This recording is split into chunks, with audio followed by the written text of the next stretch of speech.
My son-in-law shoved me into the kitchen doorframe hard enough to crack the wood trim, and I did not say a word. My daughter stood 3 feet away and looked at her shoes. The next morning, I made everyone breakfast, smiled across the table, and told them I had decided to sign over the company. If you have ever given everything you had to people who decided your sacrifice made you weak, this story is for you. Please hit the like button and subscribe to Revenge Chronicles to support this old man's journey. Now let me tell you how the most expensive mistake my son-in-law ever made was putting his hands on me. My name is not important. What is important is what I built. 41 years ago, I started a custom furniture and woodworking business out of a garage in western North Carolina. With $1,200, a second-hand table saw, and hands that have not stopped bleeding, blistering, or callousing since I was 19 years old. I named it Harlan & Sons, even though I only had one child, and she was a daughter. I named it that because I believed, in the way that young fathers believe things before the world shows them otherwise, that someday my family would fill in those spaces beside me. Someday the sons would come, the grandchildren would come, and the name on the building would mean something bigger than one man's stubbornness. My daughter grew up watching me work. She knew what sawdust smelled like before she knew what perfume smelled like. She knew how to read a grain pattern on white oak before she finished 3rd grade. When her mother passed, 11 years ago now, it was just the two of us, and I poured everything I had left into the business and into her. I sent her to a good university. I paid cash for her first car. I walked her down the aisle at a wedding I funded entirely, right down to the imported flowers her husband insisted on but could not afford. Her husband, my son-in-law. I will tell you what he is before I tell you what he did, because understanding the man matters. He came into my daughter's life polished and persuasive, the kind of man who knows how to speak to fathers at dinner parties and make them feel respected without ever actually respecting them. He had an MBA from a state school he mentioned in every conversation, and a handshake that lasted a half-second too long. He had opinions about my business from the first year of their marriage, quiet suggestions about modernizing, scaling, diversifying. I listened. I nodded. I thought he was enthusiastic. I confused enthusiasm with intelligence, and that was my first mistake. When they moved into the house 3 years ago, it was supposed to be temporary. My daughter had just lost her job in Charlotte, and my son-in-law's consulting firm, the one he had started with 2 clients and described as a growth enterprise, was not growing. They needed 6 months, maybe 8. I had 4 bedrooms, a paid-off mortgage, and a father's inability to say no to his child. 6 months became a year. A year became 2. And somewhere in the 2nd year, my son-in-law stopped being a guest in my home and started acting like its owner. He began coming into the shop. At first, I thought he wanted to learn. He asked questions about the client list, the contracts, the equipment valuations. He asked about the Asheville hotel commission we had just landed, a $200,000 custom millwork job, the biggest in our history. He asked about the property the shop sat on. 3 acres I owned outright on the edge of town, land that a commercial developer had been circling for years. I answered everything, because he was family.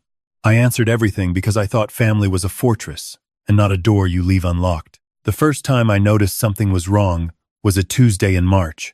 My bookkeeper, a woman named Donna who had worked for me for 16 years, pulled me aside before I had even taken my coat off and told me she could not reconcile the accounts payable from January. $12,000 had moved through an operating account she had no record of authorizing. I told her to pull everything and let me look at it. She handed me a folder, and I sat in my office for 2 hours staring at numbers that did not make sense. The transfers were small. 2,000 here, 3,000 there, always just under the reporting threshold. They went to a vendor account I did not recognize. I did not say anything to my son-in-law that night. I went home and ate dinner and passed the green beans and asked about my granddaughter's day at school. My granddaughter is 8 years old, and she has her grandmother's eyes and my stubbornness, the good kind. She had lost her first molar that week and was very serious about the documentation she was preparing for the tooth fairy. a handwritten invoice with itemized negotiations. I watched her explain her logic to me at the dinner table, and I thought, whatever is happening in my company, I am not going to blow up this child's world until I know exactly what I am dealing with. 3 weeks later, I knew exactly what I was dealing with. The confrontation happened on a Friday evening.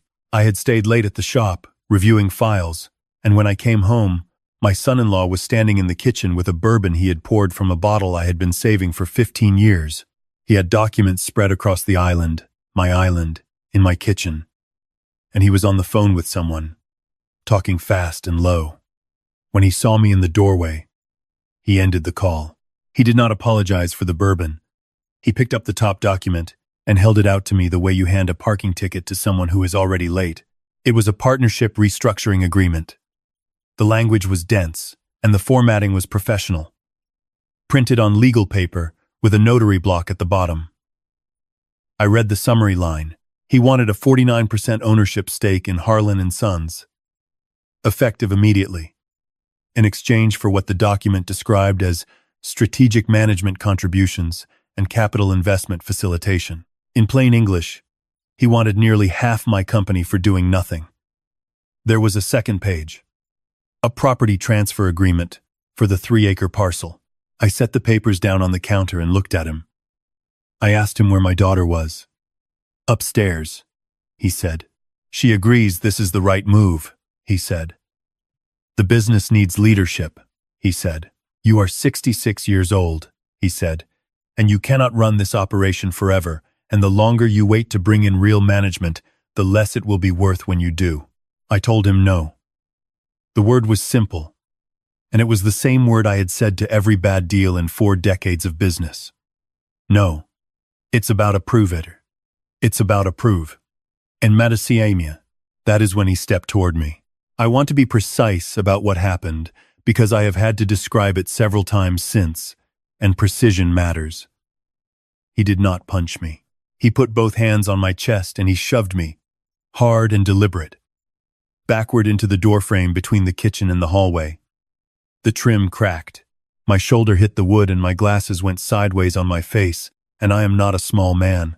I spent 40 years carrying lumber and running saws, but I am 66 and the impact rattled my teeth. He pointed at the papers on the counter and told me to think about it. My daughter appeared at the top of the stairs. She had heard everything. I looked up at her and waited for something. Anything. A protest. A question. The girl who used to climb into my lap when she was frightened. She looked at her husband, then at me, and then she went back to her room and closed the door. I straightened my glasses. I walked to the counter and picked up the papers. I tapped them against the surface to align the edges, the same way I align pieces before I join them. I told my son-in-law I would review the documents overnight. I told him we would talk in the morning. He smiled, a slow and satisfied smile, the smile of a man who believes the hardest part is already behind him. He had no idea he had just handed me everything I needed. I did not sleep that night. I sat in my workshop in the dark, with a cup of coffee that went cold, and I thought about my father, who taught me to work wood because he said, wood never lies to you. The grain tells you the truth about every stress the tree ever survived. People, he used to say, are harder to read than wood, but not by much. I knew where to look. At 5 in the morning, I called my attorney, a man I have worked with for 20 years, a small and precise person who speaks slowly and bills by the quarter hour and has never once told me what I wanted to hear if it was not the truth. I told him what had happened. I told him about the kitchen. I told him about the documents. He told me to come in at 8 and to bring the folder Donna had given me. I drove through a mountain fog that sat low on the road, and I thought about my granddaughter's invoice to the tooth fairy, her itemized logic, her refusal to accept an arbitrary amount when she believed she had grounds for negotiation. 8 years old, I thought, and already more principled than the man sleeping in my house. My attorney sat across from me and read the restructuring agreement without expression. He read the property transfer without expression. Then he picked up Donna's folder and read that, and a line appeared between his eyebrows that I had learned over 20 years meant something serious.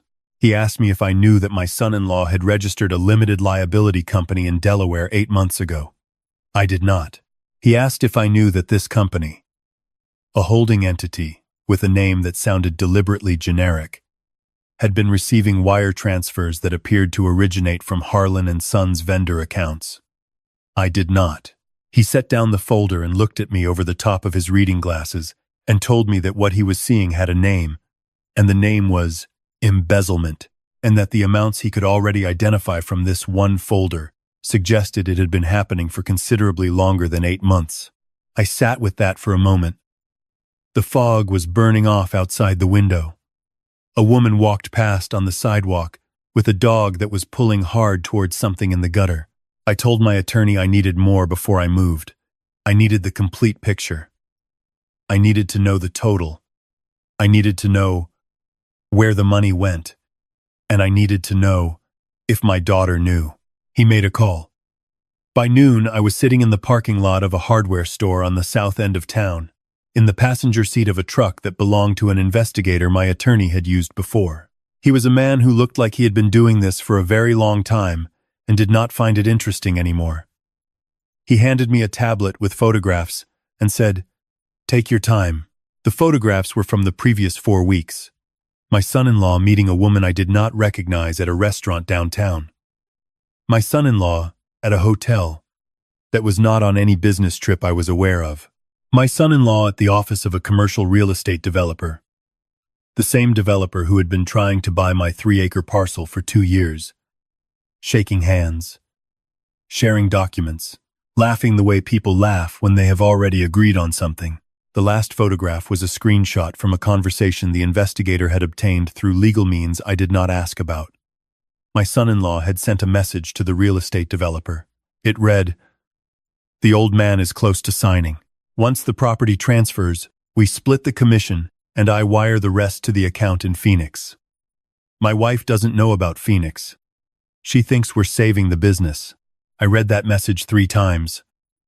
My son-in-law was not just stealing from my company to fund the life he wanted. He was using my daughter as cover, while he was building a separate exit for himself. He had a woman in another city, and an account she did not know about, and a plan that ended with him disappearing, leaving my daughter holding a legal instrument that transferred property from her father to a company her husband controlled, and she did not understand. He was going to rob me, use my daughter to do it, and then abandon her. I handed the tablet back to the investigator. I asked him if he had enough for a formal report. He said he had enough for a federal filing.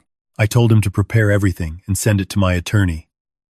I told my attorney to call the Financial Crimes Unit at the FBI field office in Charlotte. I told him I had an idea about how to serve all of this in a way that could not be appealed, mischaracterized, or escaped. I want to tell you about the moment I almost quit the plan entirely. It happened that evening. I came home and found my granddaughter sitting at the bottom of the stairs with her drawing pad. She was drawing a house.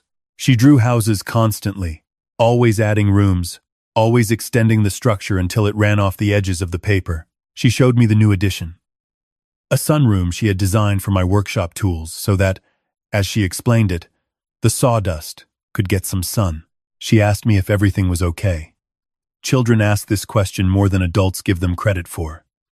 I told her everything was being taken care of. She said she had heard her parents arguing last night, and her father said they would be moving soon, somewhere far.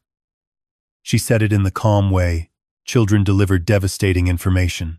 She said she did not want to move because her school had a reading competition coming up, and she was in second place, and she believed she could take first. I put my arm around her and told her she was not going anywhere. She looked at me the way my wife used to look at me when she was deciding whether I was telling the truth or just telling her what she needed to hear. Then she showed me the next room she was adding to the house, a library with 2 staircases, and I understood that she had decided to believe me. After she went to bed, I sat at the kitchen table across from my daughter and my son-in-law. My son-in-law was expectant. My daughter was watching him the way a person watches a traffic light, waiting to go wherever he indicated. I told them I had thought about it.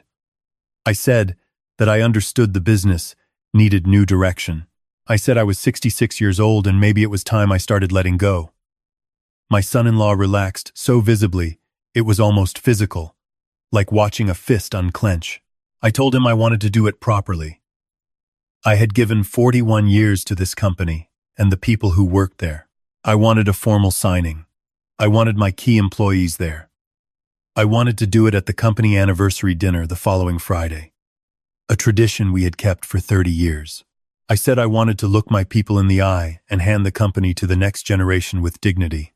My son-in-law said that was sentimental and unnecessary. I told him that was exactly the kind of opinion that reminded me why the company was still mine. He agreed.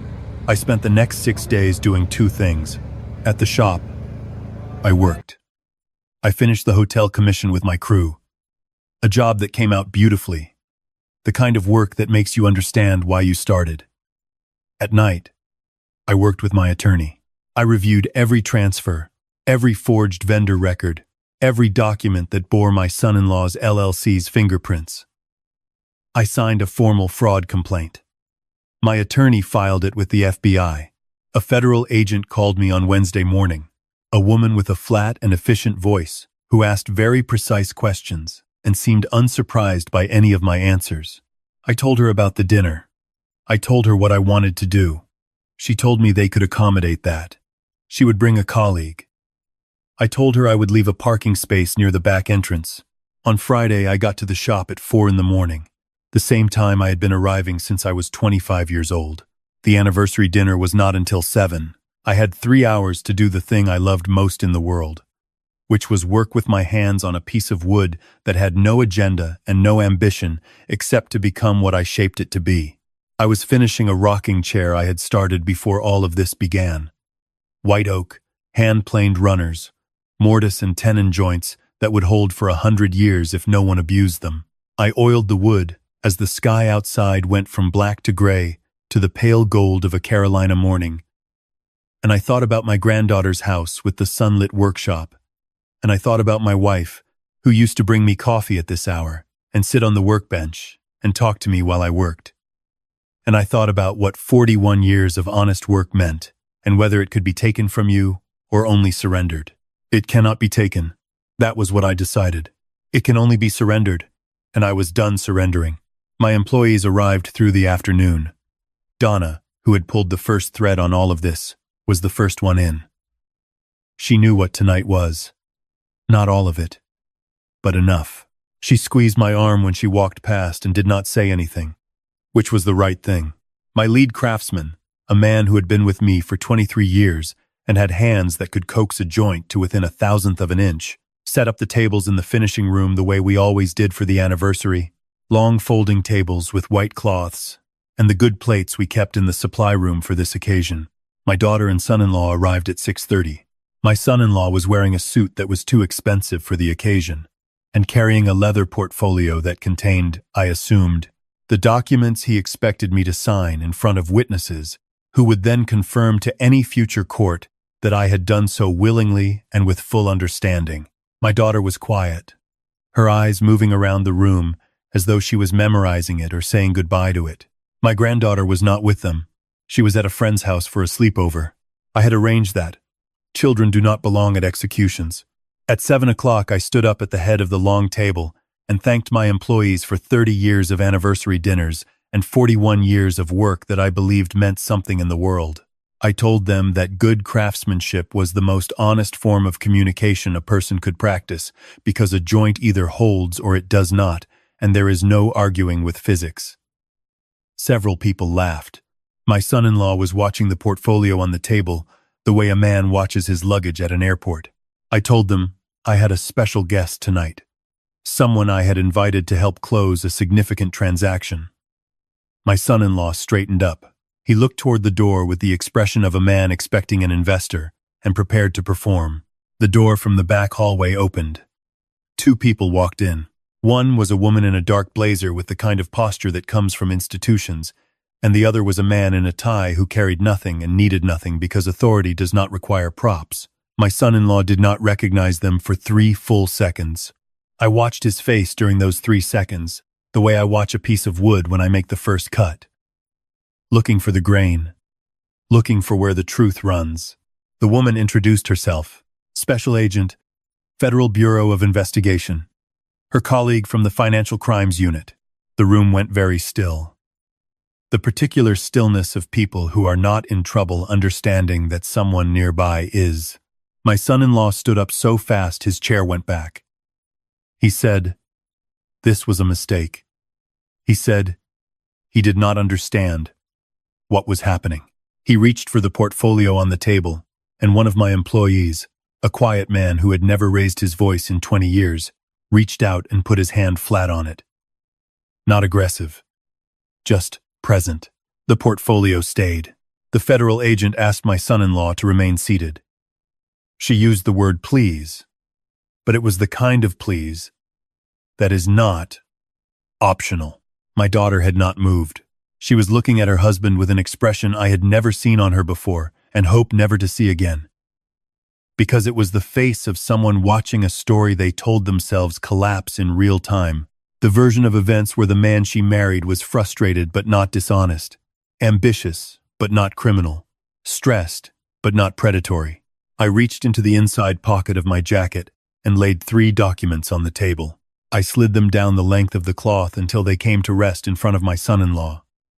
The first was the vendor account records, showing the transfers to his Delaware LLC. The second was the transaction record from the Phoenix account, the one my daughter did not know about.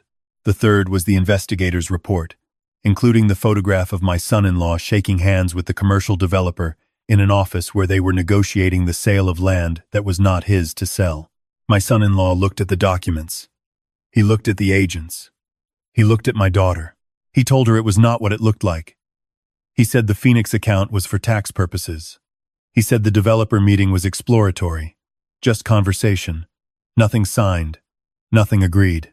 He said my attorney had manufactured these documents to protect a paranoid old man who was trying to sabotage his own family's future because he was too stubborn to accept help. He was very good. I will give him that. Even then, cornered, he was constructing a narrative. My daughter turned to me. Her voice was very quiet. She asked if it was true. The Phoenix account. She asked if it was true that he had negotiated with the developer. I told her to look at the 3rd page of the investigator's report. She read it. The room was quiet enough that I could hear the building settle, the old wood contracting in the night air, the creak of a structure that has been standing long enough to know its own weight. My daughter read the page and then she read it again and then she set it down on the table very carefully. The way you set down something fragile. She did not cry. She looked at her husband and said his name. Once, the way you close a door. He tried to argue. He tried to reframe. He tried 3 more versions of the story, each one faster and less coherent than the last. And each time he spoke, the silence of the room pushed back against him. My employees said nothing. The agent said nothing. I said nothing. We let him run out of road. When he finally stopped talking, the federal agent told him that the Financial Crimes Unit had been investigating the account activity since Wednesday. She told him that his contact at the development company had already been interviewed and had provided documentation. She told him that wire fraud across state lines, which the Phoenix transfers constituted, carried federal sentencing guidelines he would want to discuss with an attorney. He turned to me then, not to the agents, not to my daughter, to me, and he asked me how I could do this to my own family. I stood up. I am not a tall man, but I have been told I take up space in a room when I choose to. The result of 40 years of being the person in charge of a job site. I walked to the end of the table, and I stood in front of him, and I said exactly what I had decided to say in the workshop at 4 in the morning, with the oil on my hands and my wife's coffee hour in my memory. I said, "You put your hands on me in my own house. You did it in front of my daughter, and you believed she would say nothing, because you had taught her that your comfort came before her conscience. You stole from a company that 63 people depend on for their families. You were going to take my land, my legacy, and my daughter's dignity, and disappear to Phoenix with money you laundered through vendors I trusted. You did all of that," I said. "And then you called me family." He had nothing. For the first time since I had known him, he had absolutely nothing to say. The agent asked him to step outside with her colleague. He went. He did not fight it. The fight was gone. Because the fight had only ever been leverage, and he had none left. My daughter sat at the table for a long time after he left. My employees filtered out quietly, the way good people do when they understand that a family needs space. Donna brought coffee from the break room and set a mug in front of my daughter without saying anything and went back to her desk. I sat across from my daughter. She wrapped both hands around the mug. She asked me how long I had known. I told her. She asked if she had known, even a little, that something was wrong. I did not answer that question because it was not mine to answer. It was hers. She would be working on it for a long time. She asked about her daughter, about my granddaughter. I told her she was at a sleepover and would be home in the morning and would be perfectly fine because she had her grandmother's eyes and my stubbornness and an ongoing negotiation with the tooth fairy that suggested a future in contract law. My daughter made a sound that was almost a laugh. Not quite, but almost. I am going to skip forward now because what came next, the legal proceedings, the civil filings, the dissolution of a marriage, those are not my story to tell in detail. They belong to my daughter and she is working through them with courage I recognize because it is her mother's. What I will tell you is what came after. Because that is what this is really about. The rocking chair I finished the morning of the anniversary dinner sits on the front porch of my house now. I sit in it in the evenings, when the light goes gold over the ridge, and the air smells like pine and cut grass. My granddaughter sits on the porch steps with her drawing pad and designs increasingly ambitious structures, most of which now include a chair, exactly like mine, placed in a window with a view. The Harlan and Sons shop is running. We hired 2 new craftsmen in the spring, young men who want to learn the old ways of joining wood. I come in at 5 most mornings. Not because I have to, not because the smell of the place is the smell of everything I built, and I am not ready to stop smelling it. My son-in-law took a plea agreement. The details were in the local paper, and I read the article once and did not clip it or keep it. It is not a trophy. It is a disposal. My daughter has an apartment in town now. She is working at a landscape architecture firm. A job she was always capable of and never pursued because she had spent a decade arranging her ambitions around a man who needed them smaller than his. She is better at it than she knows yet. She will know eventually. My granddaughter stays with me on weekends. She has promoted the sunlit workshop room in her house drawings to what she calls load-bearing status. She says this means it is the most important room because everything else depends on it. I told her that was an excellent principle for architectural design and for choosing the people you trust. She agreed, with the seriousness of a person who has learned that some agreements are non-negotiable. Here is what I know now. At 66, sitting in a chair I built with my own hands, on a porch I own free and clear. Respect is structural. It is load-bearing.